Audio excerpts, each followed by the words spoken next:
to America's Mayor Live. What number is this, Ted? Tonight, Mayor, is 563.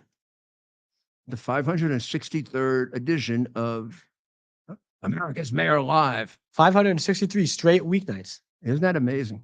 Well, okay.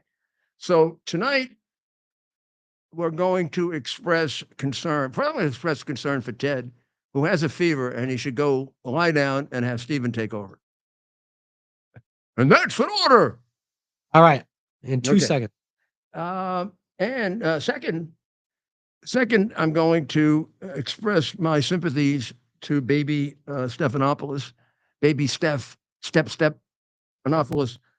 He's feeling so bad about the $16 million. He's outraged. He's absolutely outraged when having falsely accused Trump of being liable for rape. He is outraged that they're giving that George is defiant, a source said. And source said he's a very guarded person. Well, he should be. I mean, he's a plant and has been from the beginning. I mean, he worked in the Clinton White House and worked for the Democratic Party. He's never stopped working for the Democratic Party, which is consistent with working for ABC, which is a Democratic subsidiary, as you've seen in debates and other things, right? And Stephanopoulos is one of the worst. And I'm sorry if he's upset, but he did lie in saying rape. Trump was not found liable for rape. He was actually found not liable for rape. So it's even worse. And sorry, George. Now, you got a contract for, I don't know, 20 million or something. They just renewed it. And the 15 million of 15 million of the 16 is going to go to the Trump Foundation. And the 1 million is going to go for attorney's fees. Nice contribution, George. I bet you didn't think you'd be contributing to the Trump library, huh? Well, you lie. This is what happens, pal. This is as clear as it gets, and don't deflect and be angry. ABC itself didn't say that Trump was found liable for rape. The guy who made the mistake was you, George. I know you're really not a man, because I remember when you came down to Ground Zero with your Gucci loafers on, and Carbonetti had to kick dirt on him to make you look like you belong there. So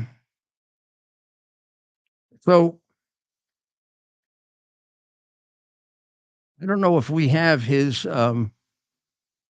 interview with Congresswoman Mace, in which he said this rape thing, but there's nothing particularly noteworthy about it, except he used the word rape. I think she corrected him and he didn't take the correction. I'm pretty sure that was true also. But in any event,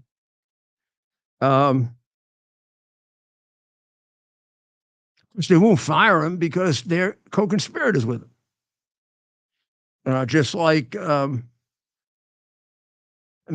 CBS, that that is going to result, I think, in the merger between Skydance and Paramount going down on two grounds. First, China owns a lot of Skydance, and China has gotten away with buying up most of Hollywood. You don't know that, but they have. They own large pieces in most of the Hollywood studios, which is why they are so monstrously left, to the point of being even irresponsible communists, and support a no morality America, which is part of the Marx doctrine.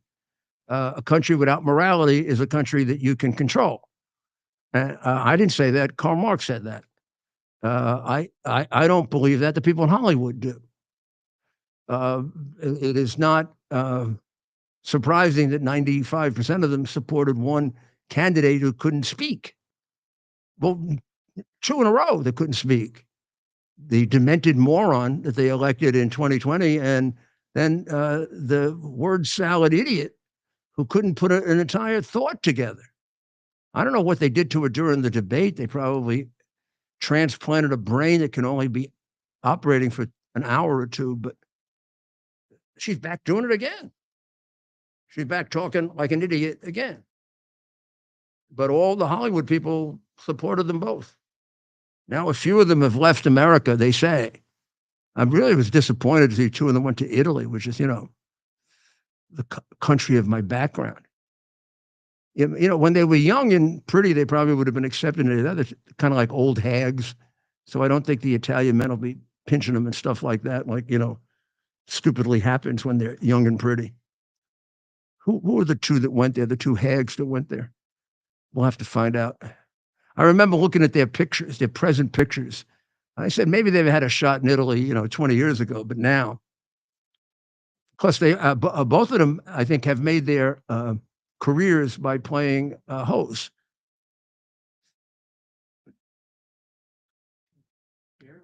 Oh, yeah, Sharon Stone, who's known for keeping her legs open in that movie with Douglas.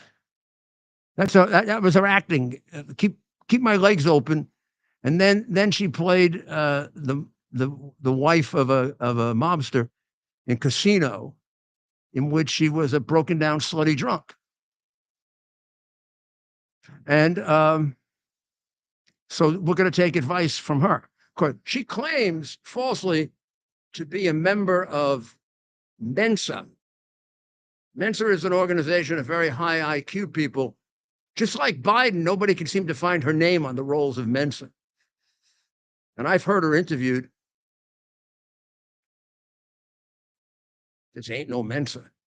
This is a woman who made it by keeping her legs open and playing a slutty drunk. So she went off to Italy, looking like an old hag now.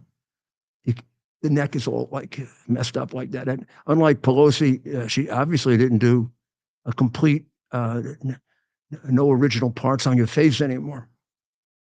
I've forgotten who the second one was. Oh, Eva Longoria, right? She went off too. The 2 of them together, she was having neck problems too. And she sort of passed her prime also. Now, she never really was an actress. I mean, these are not exactly like intellectual bright lights or Shakespearean actors. These are 2 women who often play sluts. It looks like my favorite South American president is going to come to the inauguration, Javier Milei. And I think it's a big improvement over Z coming. Who the hell wants that guy there? First of all, it'll be like when they allowed the Russian ambassador to come into the Situation Room in Dr. Strangelove. And the president who plays a sort of milquetoast president says maybe it'd be good if the Russian ambassador comes here and we can show him that this is a mistake. We really don't intend to. This is an accident. And this is a guy that's off on his own. And the ambassador comes in and he's having a fight with George C. Scott, who's playing the aggressive general. And then the guy is walking out, and as he's walking out, he pulls a little camera out of his coat, and he's taking pictures of the situation. He's taking pictures of the Situation Room. Well, that's what Z would do. He'd come and take pictures. Well, actually, he doesn't have to. Biden let him have a guided tour with the balloon. But Javier Milei is a friend of the United States, big friend. The left-wing press hates him, and we all love him. And by the way, he's done miracles in Don't Cry for Me, Argentina. And you don't have to cry for them now. They were at 120% inflation. I mean, it isn't great. They're down to 26% inflation, but that's a lot better than 125% inflation. So it'll be good to see him there. And I bet there'll be a couple of like legitimate world leaders there. I doubt we're going to see Trudeau. He may not even last. In Canada, they're trying to get rid of him. He is one massive loser. Wow. Oh, did you see who that was? Oh, the picture I just saw was of Mr. Mr. Sullivan. So so this investment by China should be blocked. It's a $8.4 billion merger between Paramount Global and Skydance Media. So that looks okay, right? Now, there's an objection to that on the theory that Paramount is a captive, or one of its main subsidiaries is a captive of the Democrat Party and a violator of the campaign finance laws in the way they carried out the debate and the way they carried out coverage. The debate was, of course, obviously not a debate. It was an attempt to attack the Republicans, in which Vance was fact-checked and Harris never was. But then if you look at the coverage, which have been analyzed by neutral sources, about 90% of the coverage of Trump was negative, and about 80% of the coverage of Dodo Harris was positive. So this isn't a news organization. This is another example of what happens in a dictatorship where they control the press and they control CBS News. And therefore, the merger should be turned down because they're in violation of FCC rules. Second, nobody wants to tell you this, but Skydance, that's owned by David Ellison, big Silicon Valley guy. Skydance has a heavy investment from China's Tencent Holdings. Another opportunity for China to take parts of Hollywood. No wonder you never ever see movies about how bad China. During the Cold War, we would have movies sometimes about Russian atrocities. I think of Hunt for the Red October, right, where the admiral, the Ukrainian admiral, under the Soviets, eventually brings over the submarine for the United States to examine, because he's tired of the complete domination and control of the Communist Party. You'll never see that now about China. China has stopped movies like that. I'm reading a book right now, which is written by people who sort of write in the spirit of Clancy. And it's about a plan by the Chinese president to attack Taiwan. And it is very critical of the Chinese government, and realistically so, about how they torture people and how they kill adversaries and how they engage in genocide. And you'll never see it in Hollywood because China owns enough of Hollywood to stop it. Well, this merger they should be told to stuff it up their backsides. And the Skydance company should be told to get rid of its Chinese investment, or it shouldn't be allowed to do business. We've allowed China to rape us, and didn't complain about it. Buying massive amounts of property right near sensitive facilities over the last 4 years, bringing any spy they wanted without any attempt to vet them. In fact, Biden accommodated them coming in with private planes and special arrangements. And I mean, we just ended up with 4 years of a Chinese operative as president of the United States. And if you can't figure that out, you're stupid. And you've been brainwashed. It's right there, right in the hard drive, covered up by Mr. Ray, who should also now be under investigation. And within a year, he should be sitting in a federal prison. And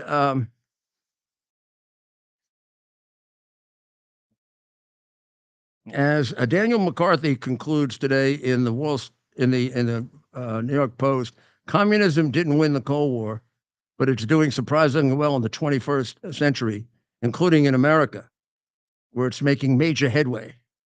Just want you to know that other people agree with me that if you measured us on criteria like how our economy is dominated by the government, the amount of transfer we make in wealth between the people who work and the people who don't work, not even the rich and the poor, the people who work, the middle class, and the people who don't work.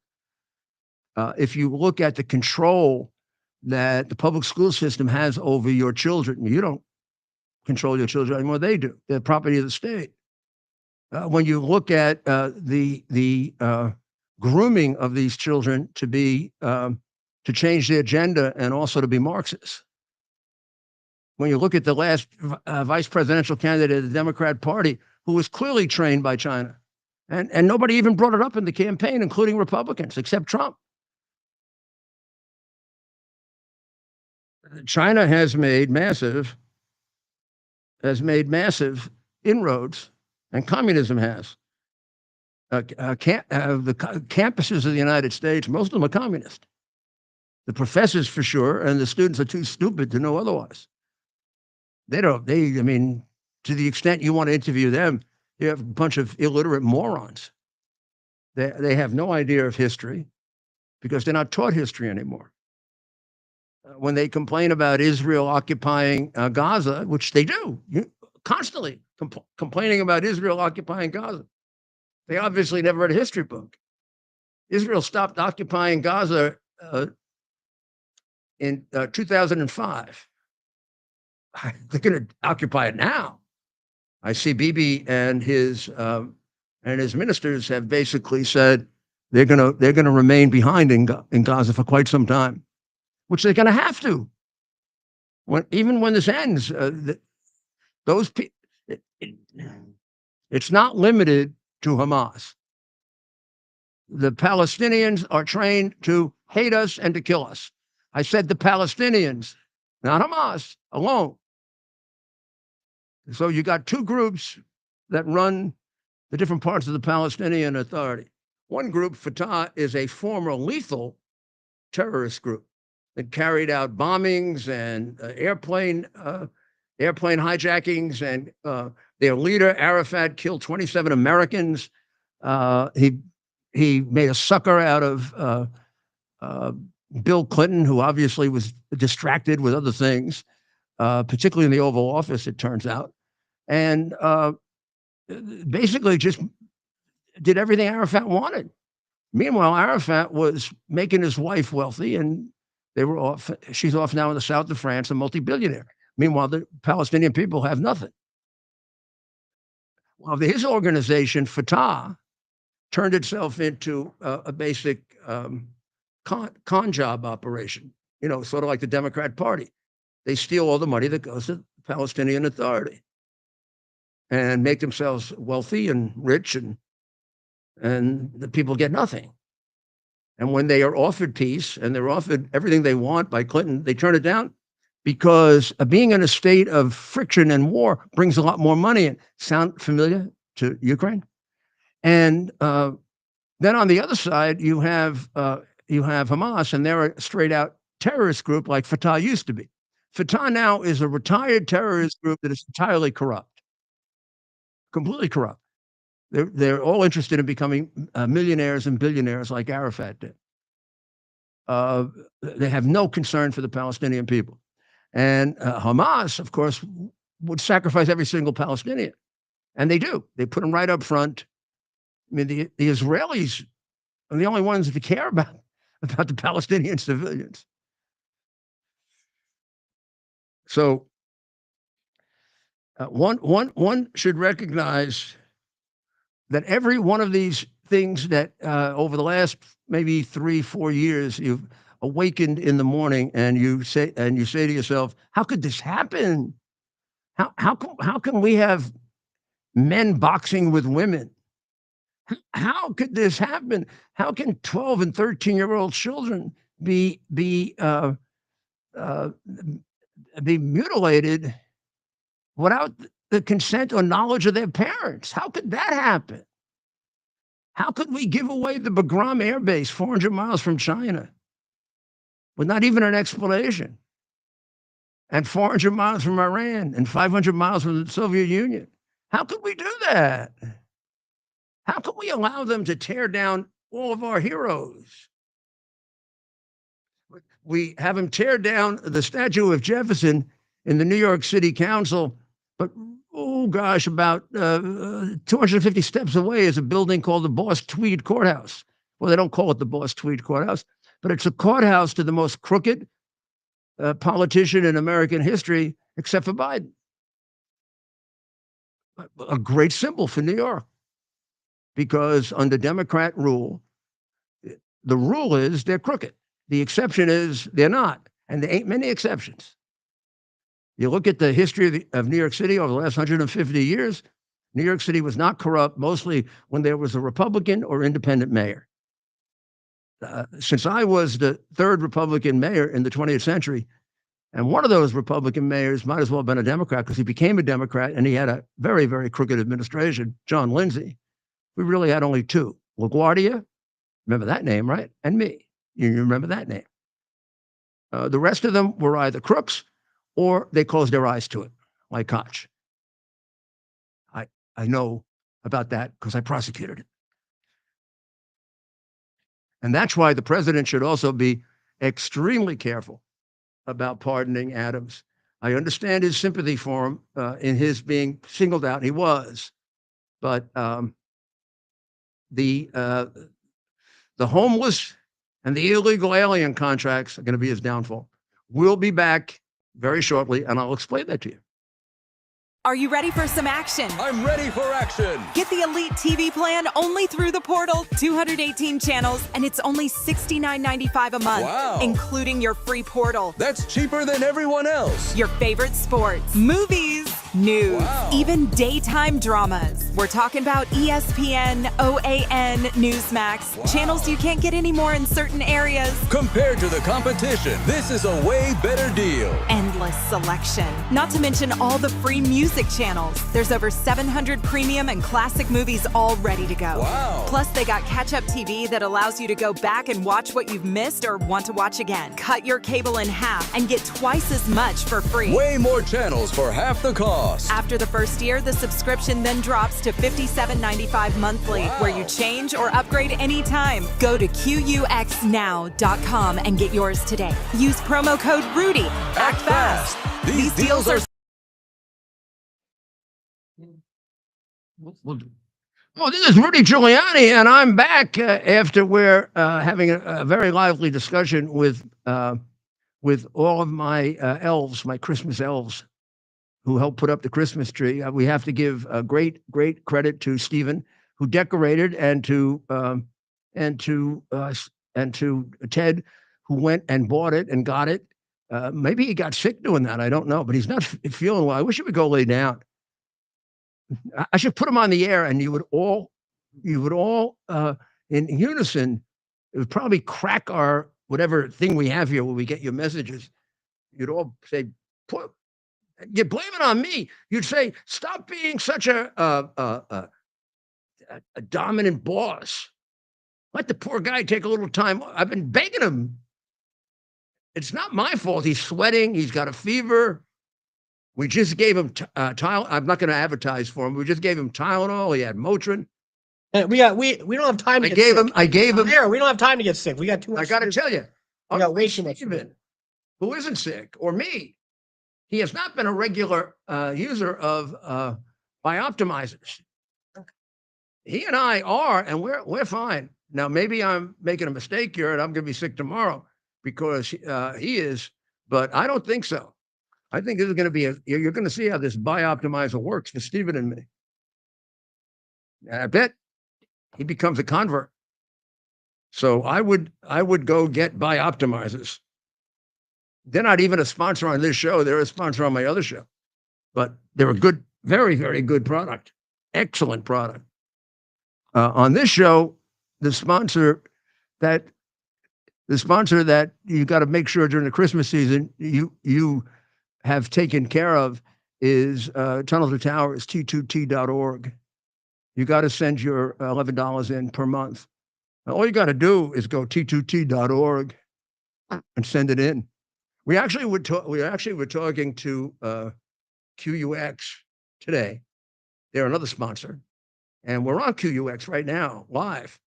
And I don't know if I'm allowed to say this, but they're coming up with a thing where you can just press a button and you can make the contribution. I think it might be available before Christmas, I think, but it'll certainly be available very, very soon.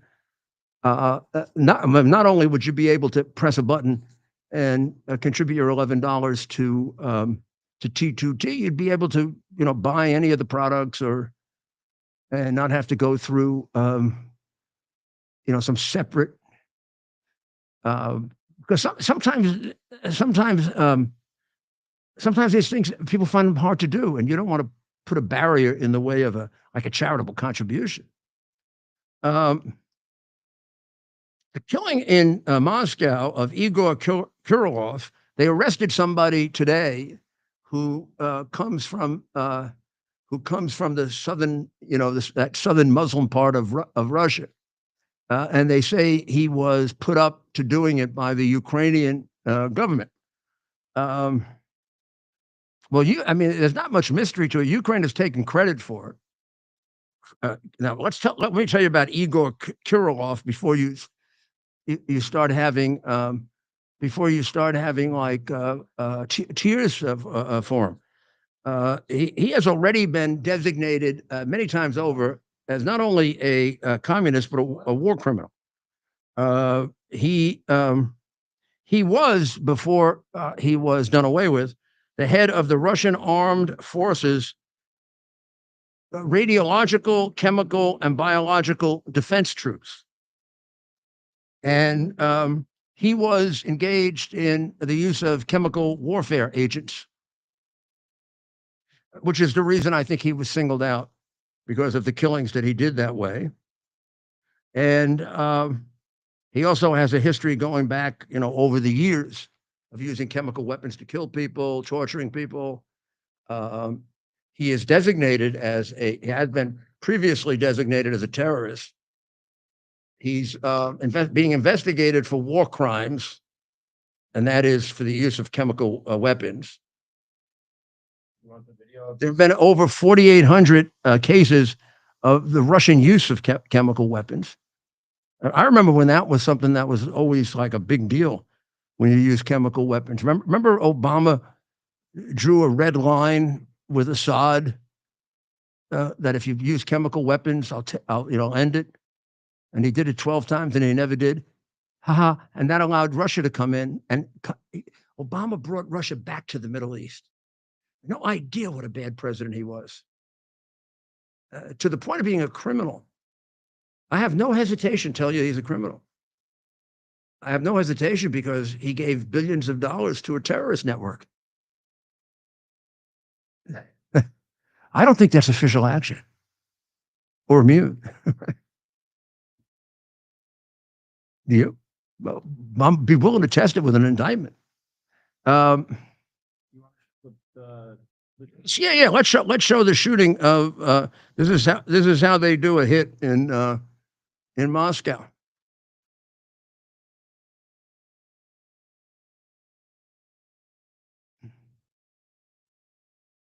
Oh, I got the wrong. Oh no, it's gone. Here we go.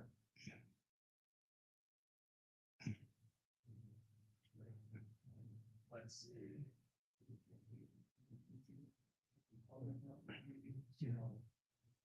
It's gone.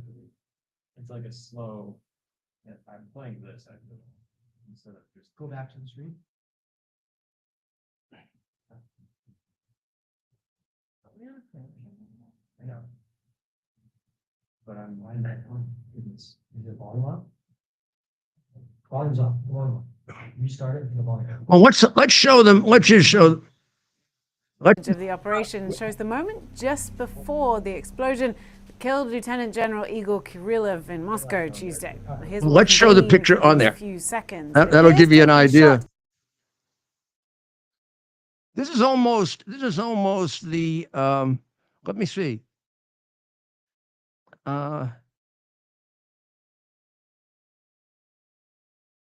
This is the 39th anniversary of the murder of Paul Castellano and Tommy Bilotti.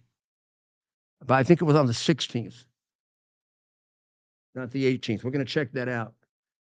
So take a look at that picture. Couldn't have been done better by the mafia, except there was a somewhat more upper class establishment than that piece of crap that he came out of. That'll give you an idea of what a communist country's like, too. All the crap about Moscow, you know. People aren't living like you are, babes. I'll tell you that. Not under communism or the offshoots of communism. You can always tell when you're in a former communist country because they have buildings like that, communist era buildings. I mean, they're getting rid of them, like in Poland. They've gotten rid of a lot of them, but they're extremely depressing. This was a horrible ideology that we've taught to our kids in American colleges. I mean, they're almost all Marxists, and the professors are like wacko Marxists. And this is what it's about. See that right there? Who knows if Putin didn't kill him? I mean, it's a pretty hard place to carry off a hit. And if it is that easy to carry off a hit, how much control does Putin really have? So the Ukrainians took credit for it because they want to put some points on a scoreboard and frighten a few people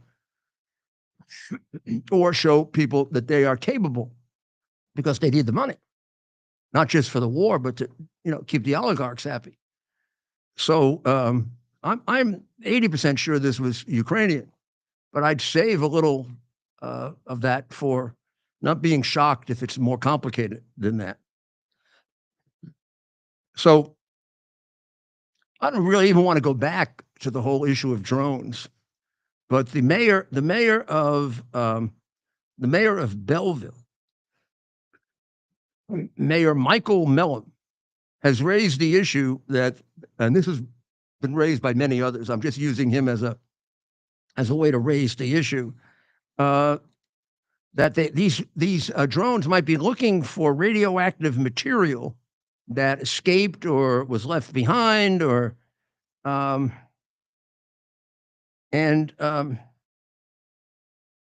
December 2nd, a piece of medical equipment used for cancer scans was lost in transit, according to the U.S. Regulatory Commission. And it was being shipped from the NASA Cancer Center in Newfield in southern New Jersey. It's a Eckert and Ziegler model HEGL 0132. And when the shipping container arrived at its destination, it was empty. It didn't have it. So this thing is missing. And his speculation is that the 3,000 drones are searching for it. I really highly doubt that. First of all, I don't know why the government wouldn't own up to that and instead create the fear that this could be China or Iran. Not just the fear, but congressmen saying that it's China or Iran. The president, the real President Trump, saying that if it was the enemy, well, the government surely would attack. Now, of course, a lot of people say, well, you know, they didn't when China did this with the balloon. But I think Trump is doing this because he knows. And he can't say because it's classified. That's really their job to decide it's unclassified. But he's telling you, if he's telling you not to worry that it isn't an enemy, he's got to have some solid information that he's basing it on. But without being able to say it authoritatively, that would therefore breach security and classification, probably a stupid classification, but a classification. So I don't know, frankly, the answer to these drones, nor does anyone else. I listened to an episode of Joe Rogan with a very, very knowledgeable expert in the area. He seems like a private contractor with a great deal of military experience. And he was quite convinced, even though Rogan began either for the purposes of questioning or maybe suspicious that it was something like a released nuclear material. He said that he knows all the people that would be used to do that kind of search, and all of them are available to talk to. And unless they're doing it in a very different way than they're supposed to do it, nor does he think, and this just confirms my own common sense judgment, I don't see putting up 100 drones, much less 1,000, to search for search for a missing nuclear something. I think you do it on the ground. And if you put up a drone, you'd put up selective drones, 3, 4, 5. I mean, these things can bump into each other. There are so many. So there's something else going on. It is probably not released nuclear material or some accident like that. It's probably not Russia or I'm sorry, China or Iran. And I only say that because of what Trump said. Otherwise, I would tell you it is. That make the only possible sense at all that it is. So I don't know what's left. What other reason would you have? And the idea that, well, we always have a lot up there, like lying Admiral Kirby says, or demented Joe Biden. Well, that's not true. When did you ever see a drone over your house? I mean, the way they make it sound, there are drones like this all over the country. New Jersey had 3,000 drones in a month. No place else had 3,000 drones in a month. They're not all over the country. There haven't been 3,000 drones in Florida. There have been concentrations in California, however. And how come they're all right near military facilities and going over military facilities? I mean, in this particular case, one of them they're going over is a facility that does experimentation or work on coming up with defensive drones. So all the government is doing by being non-transparent is creating conspiracy theories.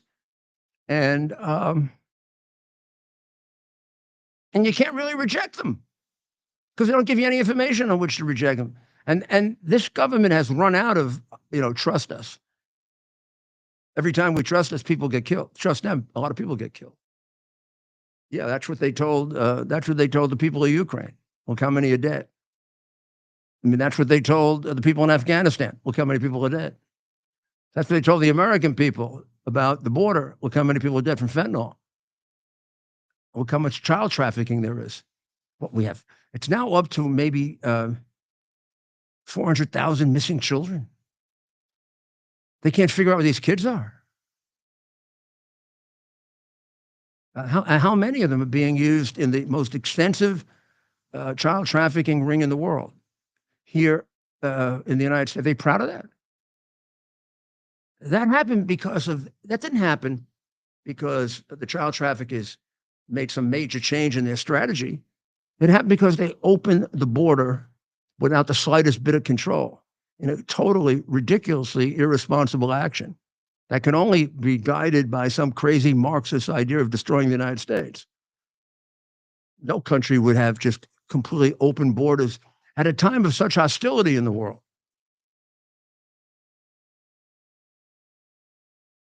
Well, the shooting at the Abundant Life Christian School, that seems to be, when you read the manifesto that she left, that seems to be a truly insane person, extremely influenced by Columbine. She wore she wanted to make it clear, that's Natalie Samantha Rupp now, 15. She was wearing a T-shirt, which was the favorite band of the Columbine killer, Eric Harris. She has done a lot of other things to describe her interest in Columbine and her admiration of Harris.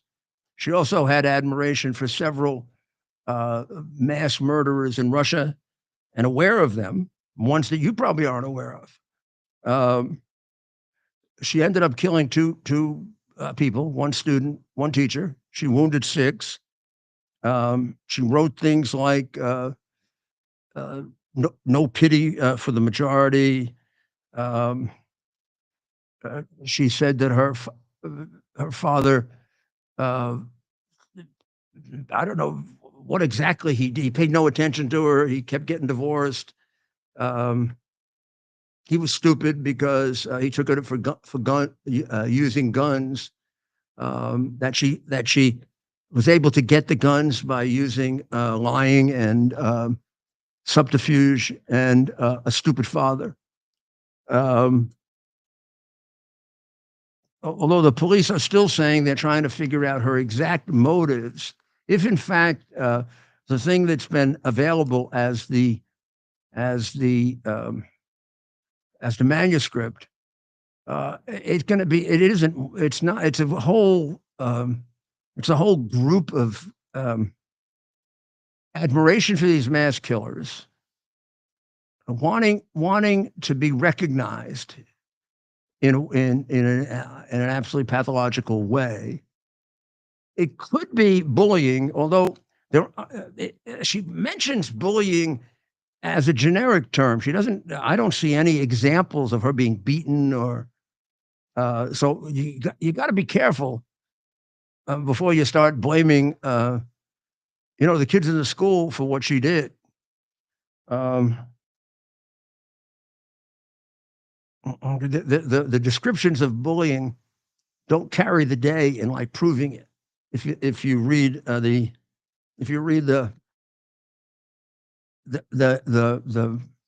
documents that have been released by her, I think by her boyfriend, also another strange character, because her boyfriend is her online boyfriend. This is a boyfriend who loves her, says that she's not a trans. It doesn't appear that she is, but and that she's a lovely person, except he's never met her. I mean, that may be a product of our times. He's met her online and become in love with her or whatever. She describes her relationship with her parents as extremely difficult, referring, I think, to them as scum. She claimed her family didn't love her. She did say that she was planning to commit suicide. And then she expressed her admiration for these particularly Columbine, but also for these other mass killers. And she put a manifesto out to her boyfriend that morning, right before the shooting. And then she posted it on Twitter at 11:50. And the attack took place at 11:57. The boyfriend says he didn't see it until 1:12, which is why he didn't alert anyone.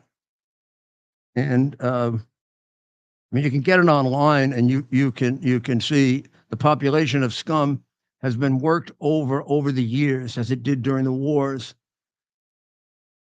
He makes a comment about black people, and you can't tell if she's attacking them or being sympathetic. But she does use the N-word right in the 1, 2, 3rd paragraph. But again, you can't. It's hard to figure out exactly what she's saying. She does say, "I'm glad to be different and not the same as other people. I know how to be formal. I know how to use my words, even if I get mad." So she feels that she's superior to other people, but not recognized as such. Either way, I will always hate humanity, and it will never be overruled.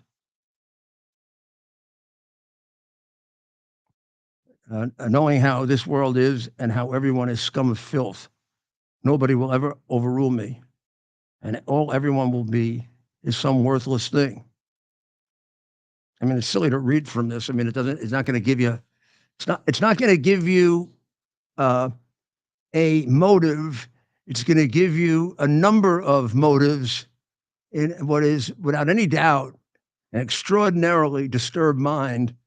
And therefore, you got to be careful in positing any truth to it. I mean, this could be fantasy. Her parents might not be the mean, horrible things that she says, or they may be. As I said about black people, we don't know if she's hates them or feels sorry for them. I am the wrong child of the family. My parents admit that they didn't want me, nor never did, even if I've grown. I'm always the one who sat out or sat in another room because they didn't want me to interact. Then I stayed in my room all day. Doesn't help that school was a pain in the ass while getting teased and pushed around. She always got picked on. But again, no example of how. So it could be untrue. It could be just the normal stuff that goes on that would not have bothered anyone that wasn't as disturbed as you, or it could have been terrible.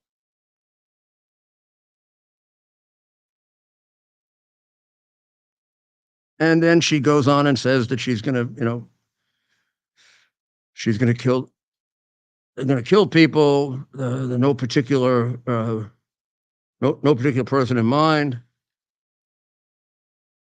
And this is what we're facing. And what does it tell us? Oh, let's crack down on guns. Oh yeah, this person's. I mean, she talks about debating whether to do it by gun or bomb. And she's, how did she get? I mean, how are you going to stop a 15-year-old who's insane from getting a gun in a country that has, at minimum, 200 million illegal guns, not registered guns, illegal guns? It would take, if we were to seize all guns like the Democrats wanted, it would take us 2 decades to do it. And then we'd probably still not succeed.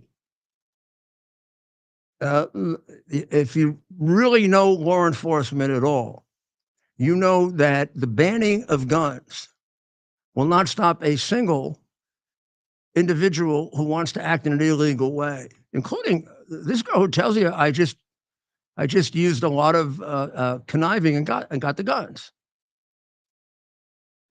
Guns can be completely illegal in the United States, and she would have gotten a gun. I mean, they are illegal.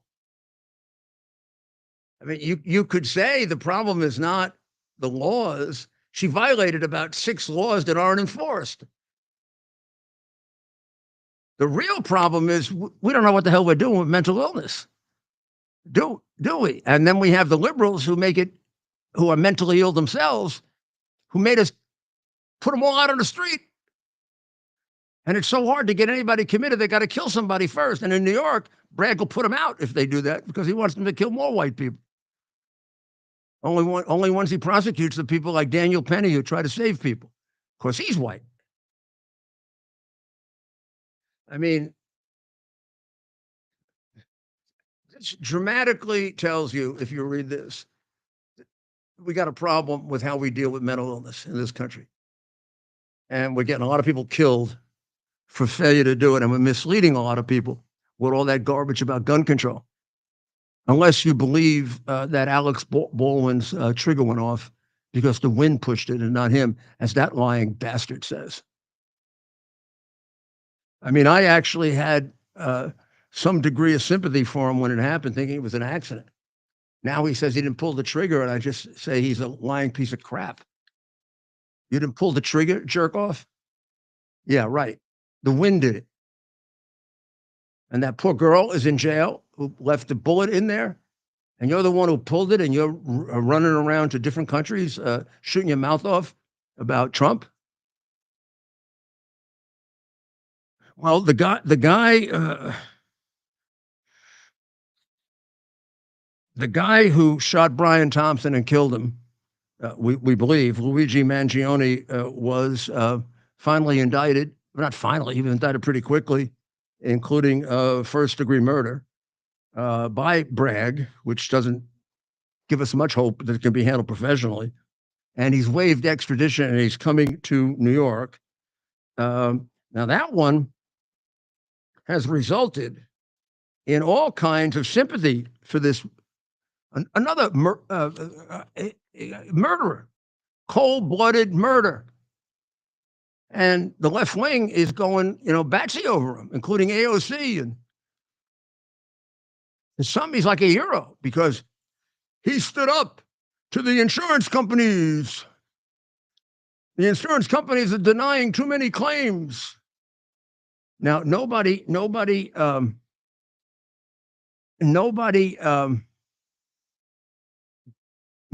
absolutely nobody does anything about pointing out that insurance companies face the problem. Put the cell phones away. We'll call back when we're finished.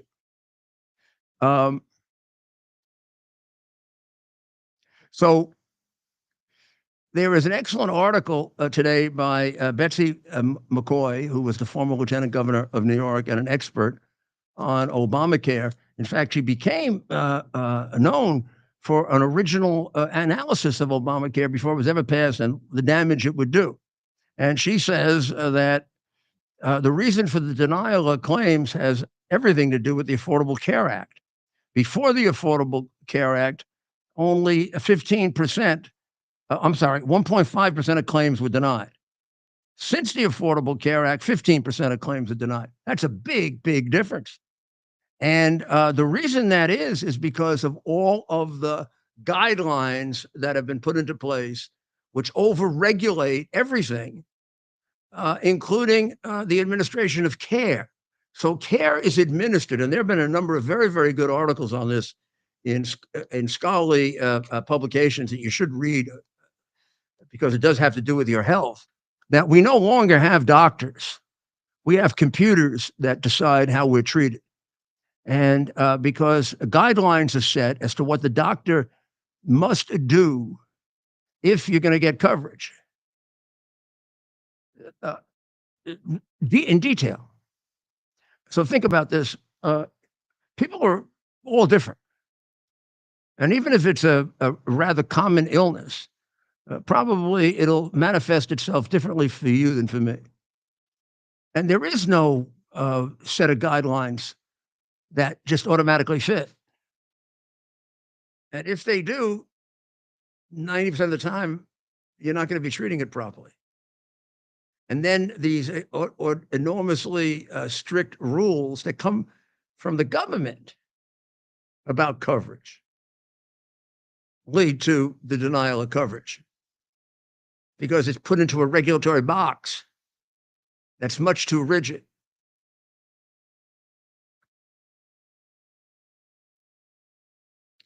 So if you read this article, I think you'll get the point. Your doctor has to call the insurer before beginning treatment or ordering a medication. And seldom is the person on the other end of the phone a specialist in the disease or treatment in question. So therefore, the computer decides whether he can do it or not.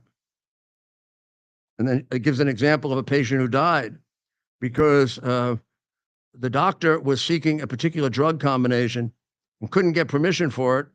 So she used chemotherapy and finally got permission, and the person was dead.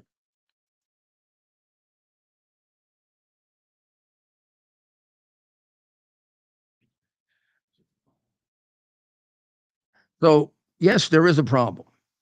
But to change that problem, we have to go back to doctors being doctors and having a lot more scope for making individual diagnoses.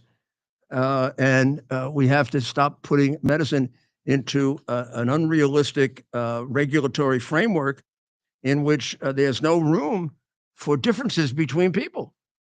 There's a guideline and you apply the guideline. There's a guideline and you apply the guideline. And if you don't, claim denied. Now, she's got to be right when you consider that the denial of claims since Obamacare has gone up, what, 140 times? And in any event, this is not a defense of any kind, including emotional or political, to cold-blooded murder. Who knows if this gentleman was in any way responsible for any of this? Sure, he was the head of the company, but he doesn't decide the claims. Or believe me, the government has a lot more to do with what gets denied and what doesn't get denied than him, because the government runs healthcare through the guidelines that come from the geniuses in the government that don't know what the hell they're doing. So would the left wingers just stop encouraging people to commit murder? And would somebody point out that another reason for the denial of claims is that there is a epidemic of false claims? There's a whole industry of lawyers and doctors and who exaggerate claims, put in false claims. And the industry would be foolish if they didn't investigate that. I can't tell you the percentage. I can tell you in New York, it's gigantic. There are every week there's a new revelation of a group of lawyers working with a group of doctors and that make exaggerating claims or making them up. So if you run a business, you can't be you can't be ignorant of that. So how about we protest against them too? Why don't we go in front of the offices of some of these big ambulance chasing mills? How about some of them get disbarred instead of me? That would be good, right?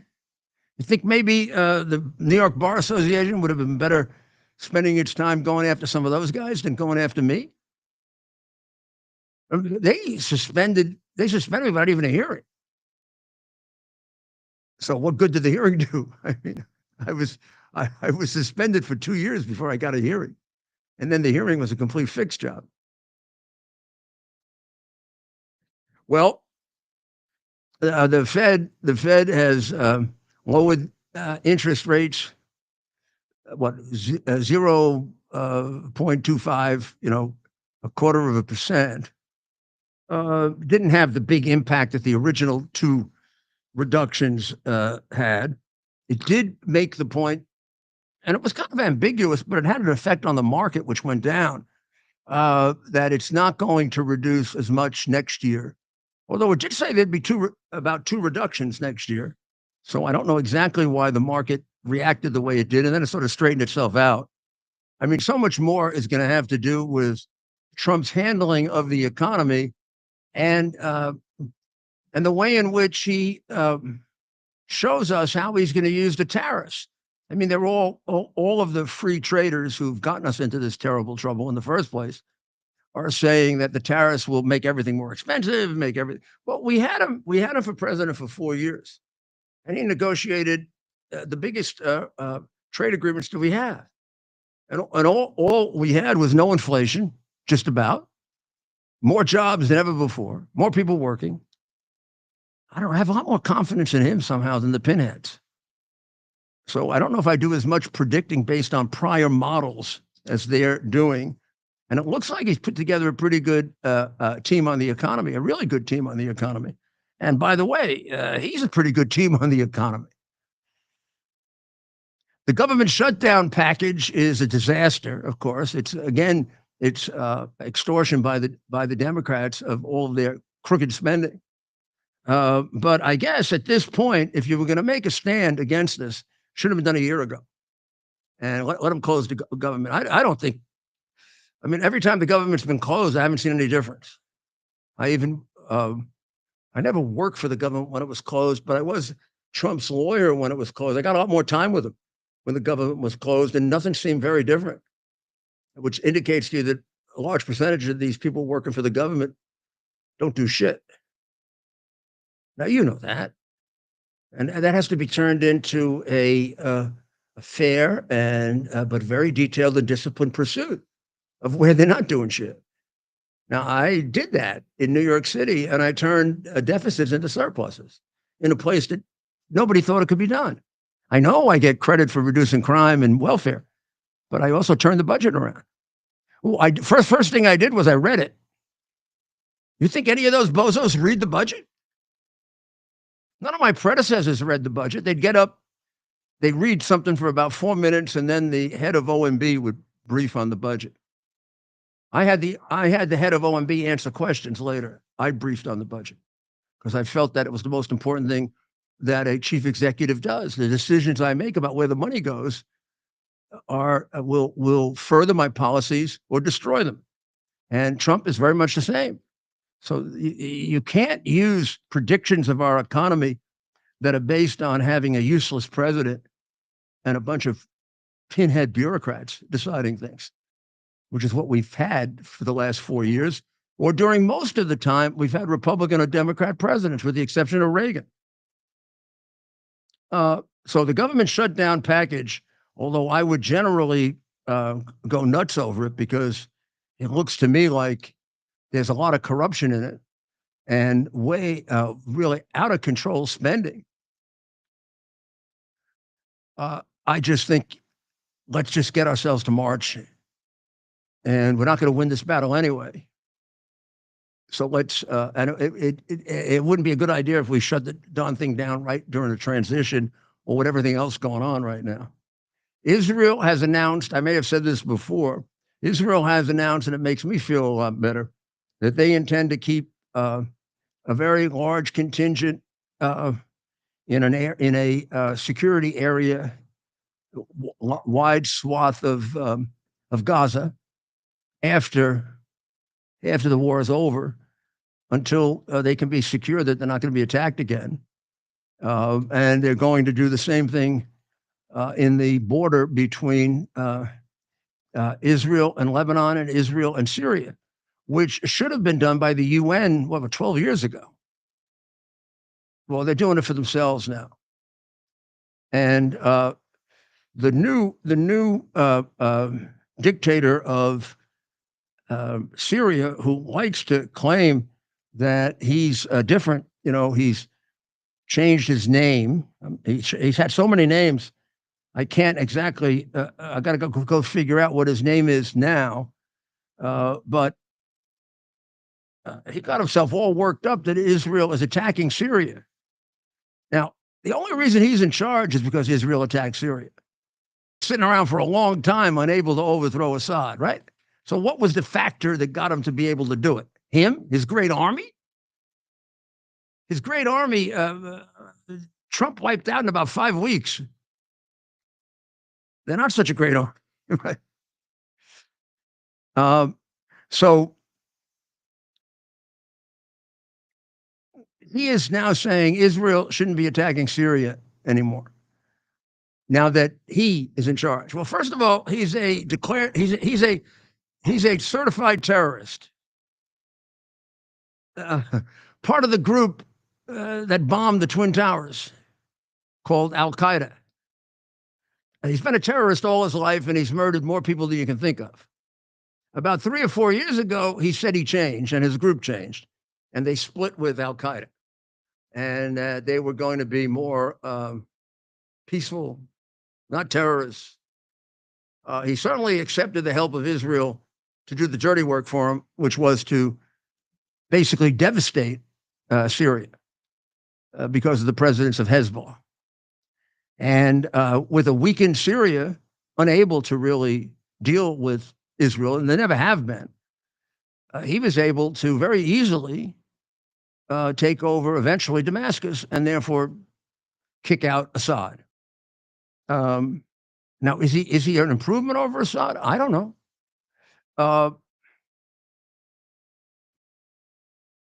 He talks a good game, but then there are little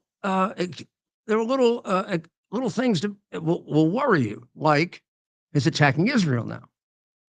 Before he got there, Israel was great. Now, Israel shouldn't be attacking Syria. Well, as long as there are weapons there that can destroy people, I'm sorry, pal, we don't trust you. There's no reason we should trust you. You're going to have to earn it. So thank you, Israel, for wiping out any capacity that the terrorists in Syria have for killing innocent people. Second, where the hell are you on Turkey and they're itching to destroy the Kurds? The Turks are apparently amassing a big army right on the border of Syria, the western border of Syria. They have for years, of course, wanted to wipe out the Kurds. The Turks specialize in genocide, as you know, and under Erdogan, they're a completely Islamic extremist country who gets better treatment than he's entitled to by everyone, even including President Reagan, President Trump. He's a stone cold killer and a wild and crazy Islamic extremist, or he pretends to be one. Whether he really is or not, I don't know. And whenever it's important, he comes out on the side of he's even worked out his differences with Iran. And he, in a worst way, wants to take over that part of Syria and get rid of the Kurds in his country, in Iraq, and in Syria. Now, let's talk about the Kurds. Except for Israel, they're probably the best friends that we have in the Middle East. They fought for us heroically. When President Trump had to defeat ISIS, that basically was built up because Obama decided not to pay any attention to them. They were the JV. Well, the JV then turned out to be a massive problem, and Trump wiped them out. But do you know that most of that war was carried on by the Kurds? They had like 20 times more casualties than we did. And they saved our troops. I mean, like Israel, they can fight their own battle if we give them help and support. And from the things that President Trump is saying, it sounds like we will. But the administration is very, very silent on basically delivering a message to Erdogan. And these people we owe. This is like Afghanistan. We let people die in Afghanistan who helped America, a lot of them, and we let Americans die. Well, the Kurds have helped us in the Iraq war. They were on our side. In our efforts against Al-Qaeda, the people who came and killed us, they were on our side, continue to be on our side. Remember, the terrorist group that took over says it broke from Al-Qaeda, but for 30 years it was part of it. Did a lot of killing with Al-Qaeda, including of us. So who do you back here? I mean, I go back to my former boss, Ronald Reagan. You got to stick with your friends. You don't have many, and the Kurds are our friends. Erdogan should be told, you touch the Kurds, and you're not going to have an army left. We'll throw you out of NATO, and we'll destroy your damn army. Who the hell do you think you are? I mean, you're killing the Armenians. You're using Azerbaijan to do it, but you're killing. And if it wasn't for Biden, the ISIS-K in Afghanistan wouldn't be in possession of who knows how much of that $85 billion in armaments we left behind. So the terrorists could use it to kill us or our friends. So. Boy, January 20th can't come fast enough. Certainly, if the Kurds want to live, it can't come fast enough. We'll take a break, and we'll be right back. To celebrate the new year, we're having the biggest sale ever on overstock clearance and brand new products. For example, save 60% on our Goose Down comforters, the best comforters ever. They go perfectly with our MyPillow bed sheets and duvet covers. Save 25% on our brand new kitchen towels. They're made with the same technology as our famous My Towels. Our initial quantities are extremely low, so get them now before they go. Our seasonal flannel sheets are finally in. You save up to 50% and they sell out fast every year, so order now. They're truly the best flannel sheets you'll ever sleep on. or save up to 80% on all our clearance items. And this is where it gets even better. For a limited time, your entire order ships absolutely free. So go to mypillow.com or call the number on your screen. Use that promo code to get deep discounts on all MyPillow products. And for a limited time, your order ships I do it all the time. Here we are, pretty much at the beginning of the process here at this pristine, I call it a laboratory. It's not like a factory, it's like a hospital. This is the beginning of the process for roasting. Deep grain, very good quality. Most people don't use this quality. We deal with small farmers because we like to know who we're dealing with. They give us the highest quality, all organic, non-GMO. You should know all Arabica beans, no Robusto, all Arabica. They're gonna go into the roaster and it'll get roasted for about 20 minutes or so.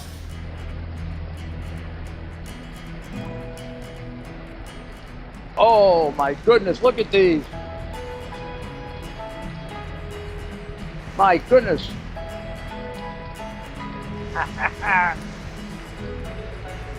You're going to want to specially order these.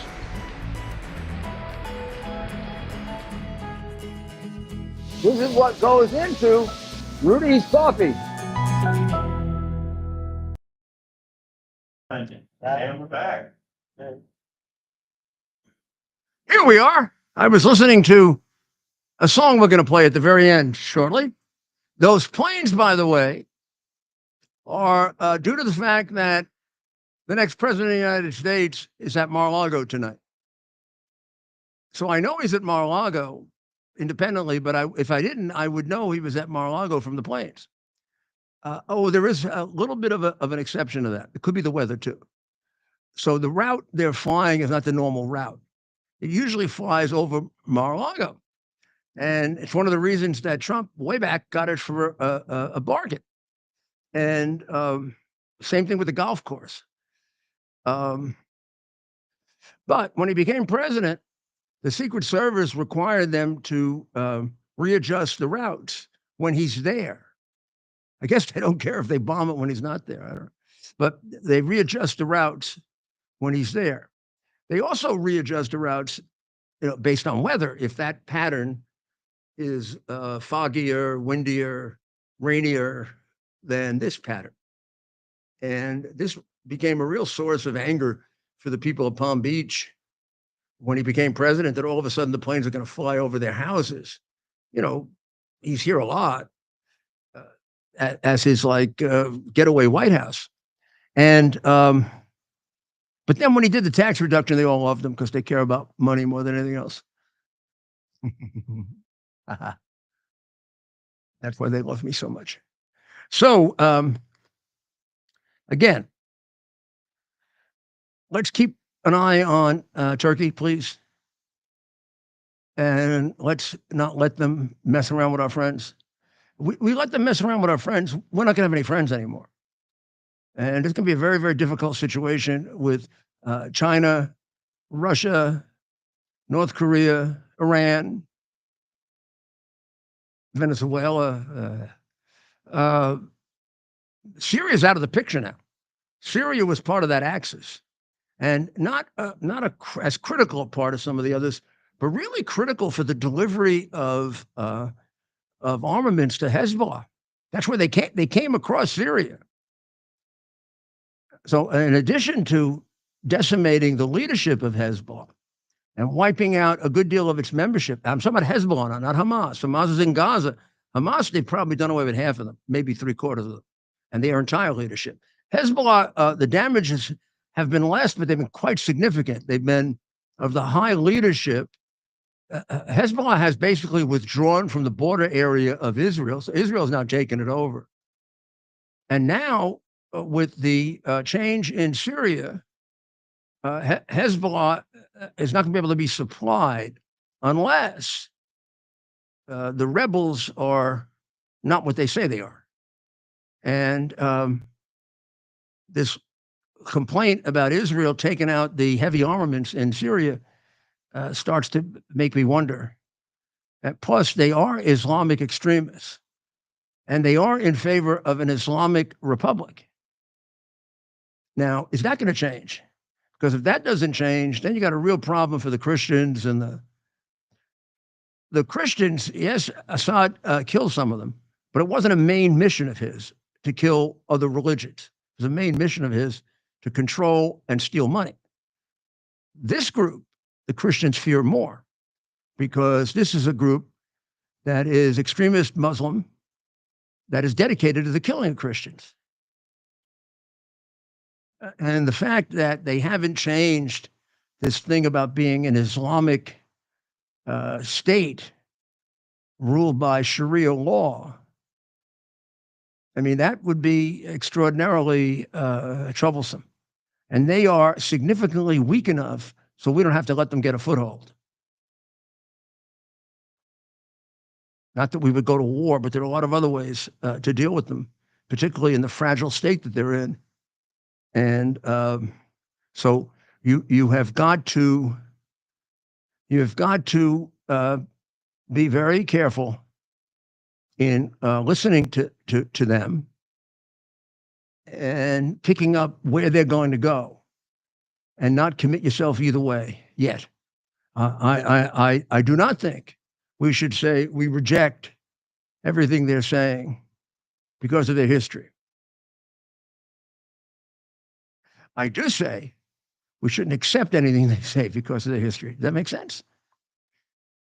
They're going to have to prove to us that they have grown up and they realize that Syria can't exist as a agent of Iran, and that it can't exist as an alternative Islamic dictatorship, except it's Sunni rather than Shia.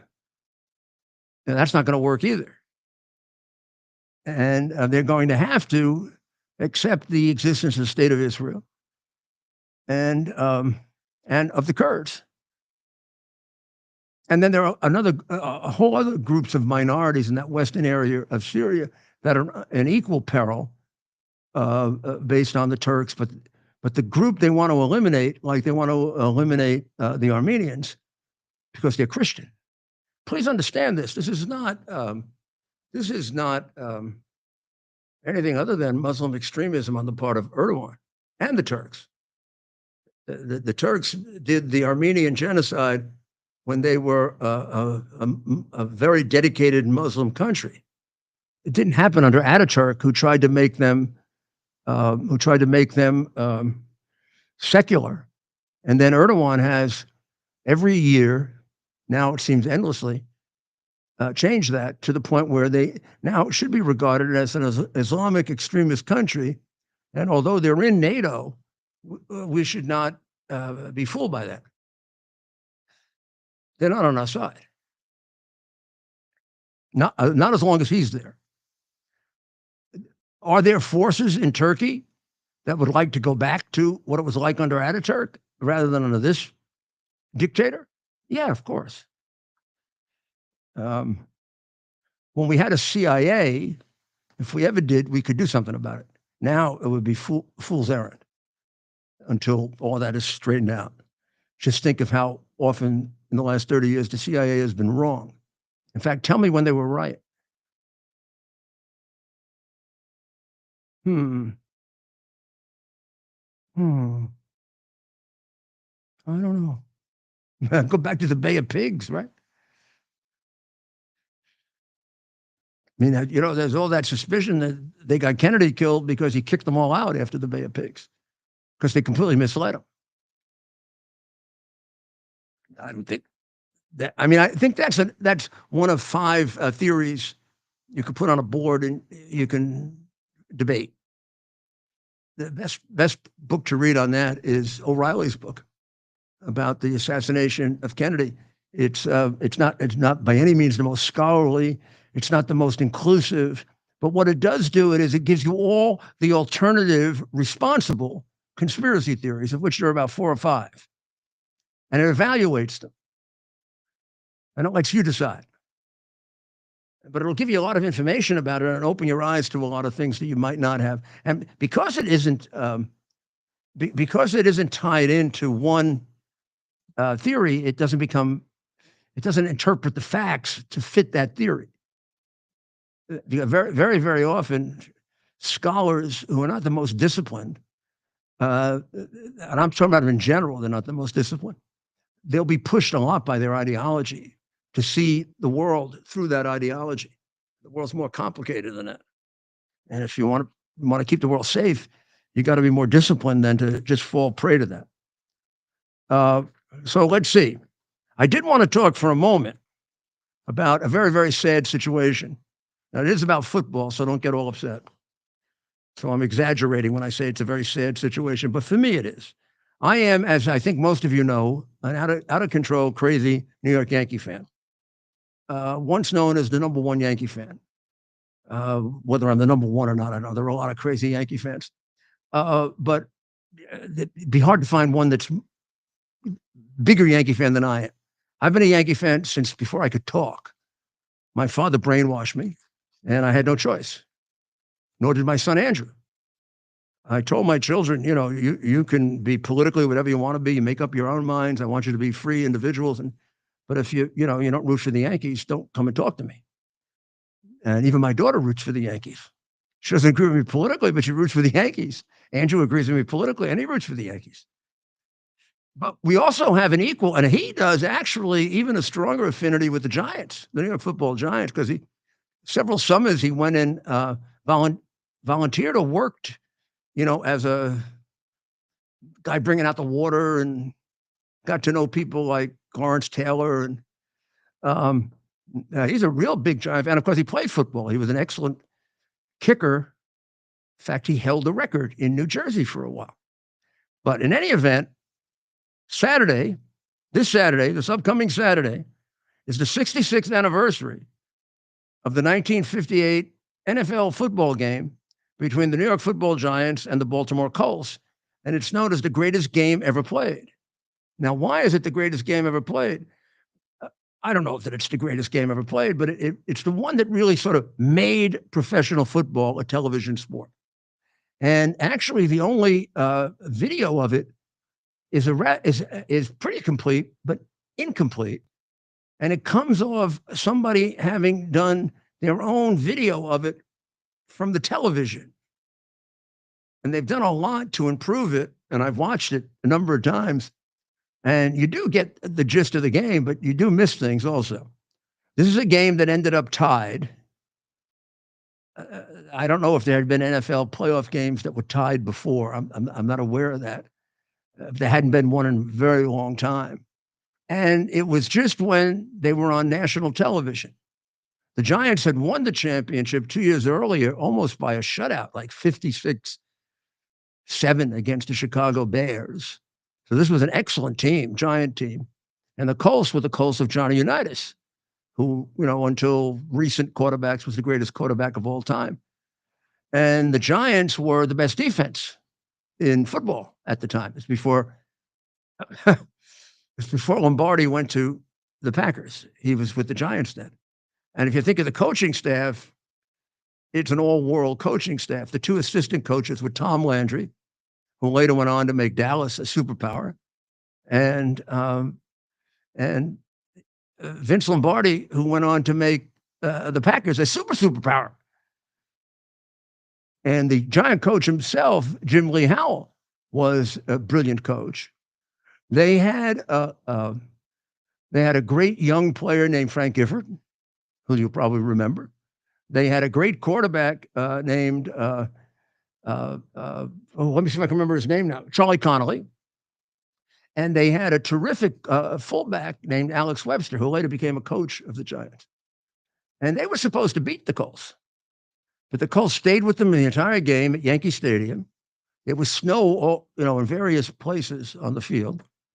And they kicked a field goal to tie it with, a certain, maybe a minute left or whatever, and they went to overtime. And they just marched right down the field. And there's a great picture of one of the all-time most famous NFL pictures of Alan Amici going through the line and going in and scoring and winning the championship in overtime. Now, why am I telling you all this? Because this Saturday on television, they're going to have 3 NFL games, because college football has been put off for a week or two.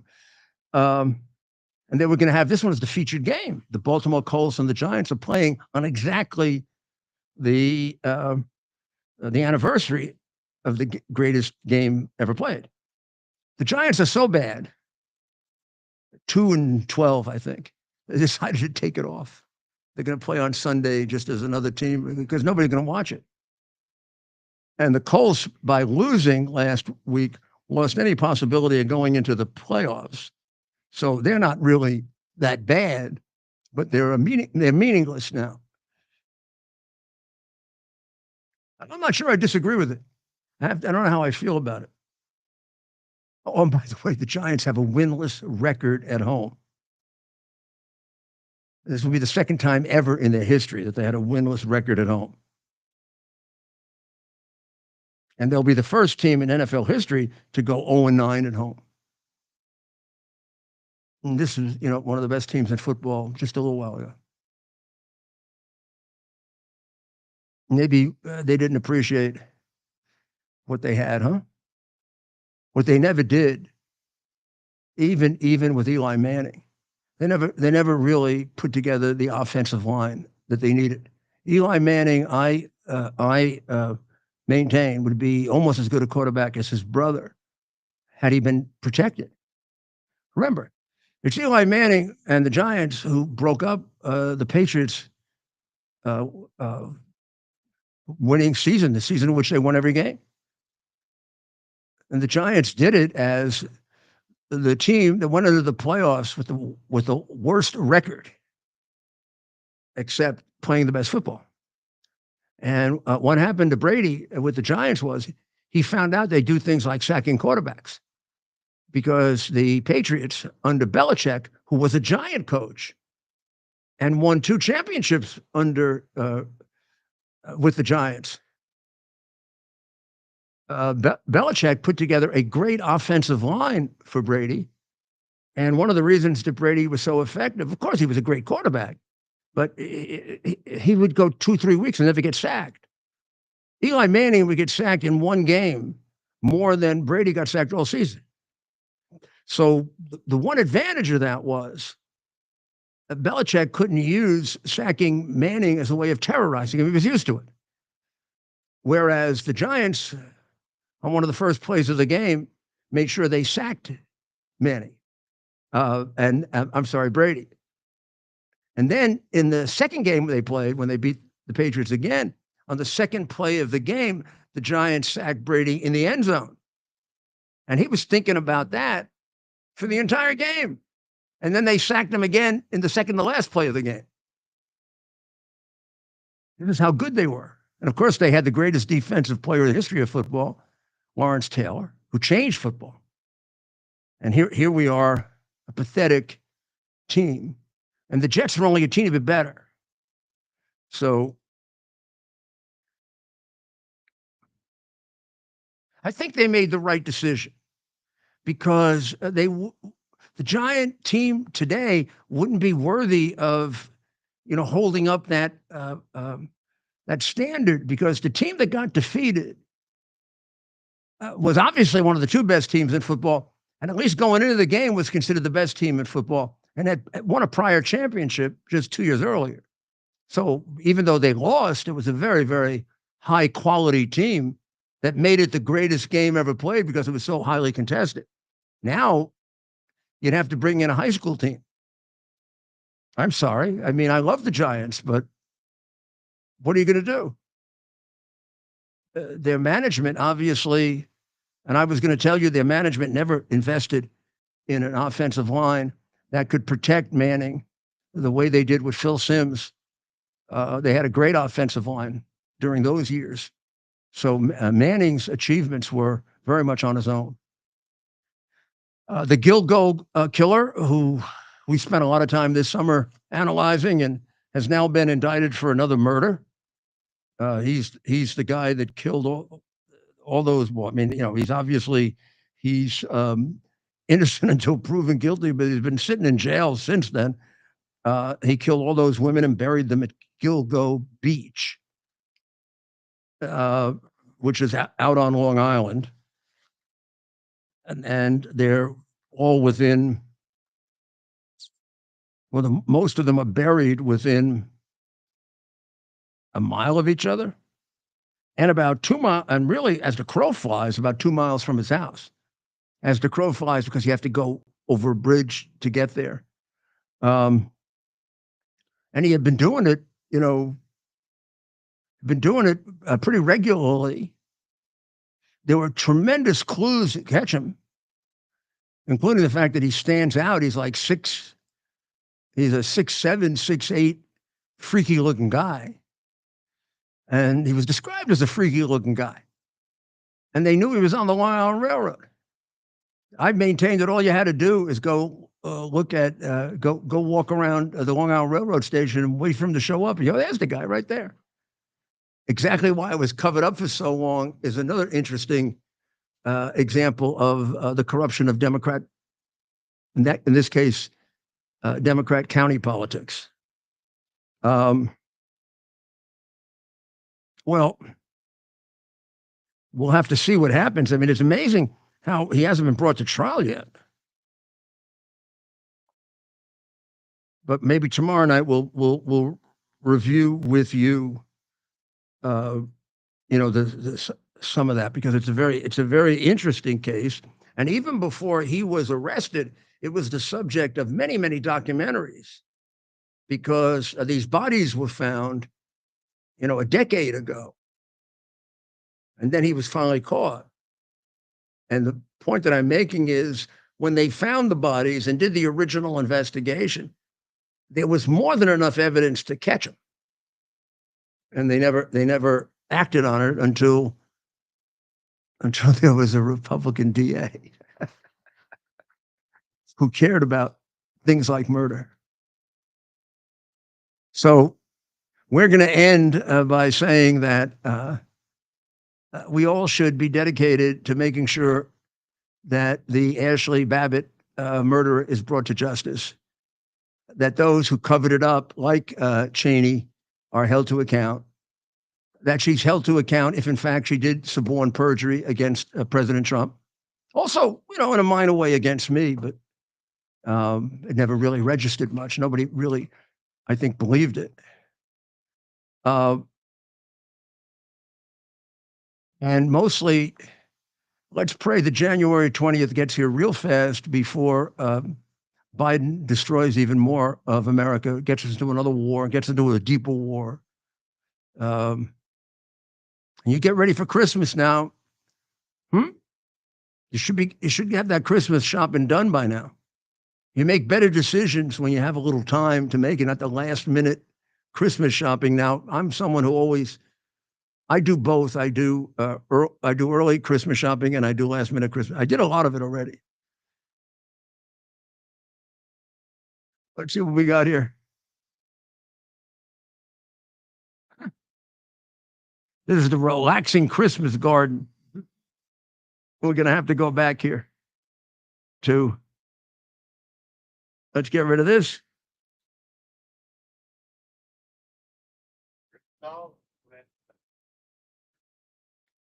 God bless America. I should put a little red nose on, huh? If I had a red pen, I would. Remember our Christmas party on Friday at 7 to 9. A lot of surprises, including me doing some surprises for you. And there's my book on the tree right there. See? Christmas Eve, Santa came to say, Rudolph, with your nose so bright, to drive my sleigh tonight. And all the reindeer loved him as they shouted out with glee, Rudolph the red-nosed reindeer, you're in history. It's our purpose to bring to bear the principle of common sense and rational discussion to the issues of our day. America was created at a time of great turmoil, tremendous disagreements, anger, hatred. It was a book written in 1776. that guided much of the discipline of thinking that brought to us the discovery of our freedoms, of our God-given freedoms. It was Thomas Paine's Common Sense, written in 1776, one of the first American bestsellers, in which Thomas Paine explained, by rational principles, the reason why these small colonies felt the necessity to separate from the Kingdom of Great Britain and the King of England. He explained their inherent desire for liberty, for freedom, freedom of religion, freedom of speech, the ability to select the people who govern them. And he explained it in ways that were understandable to all the people, not just the elite. Because the desire for freedom is universal. The desire for freedom adheres in the human mind, and it is part of the human soul. This is exactly the time we should consult our history. Look at what we've done in the past and see if we can't use it to help us now. We understand that our founders created the greatest country in the history of the world, the greatest democracy, the freest country, a country that has taken more people out of poverty than any country ever. All of us are so fortunate to be Americans. But a great deal of the reason for America's constant ability to self-improve is because we're able to reason, we're able to talk, we're able to analyze. We are able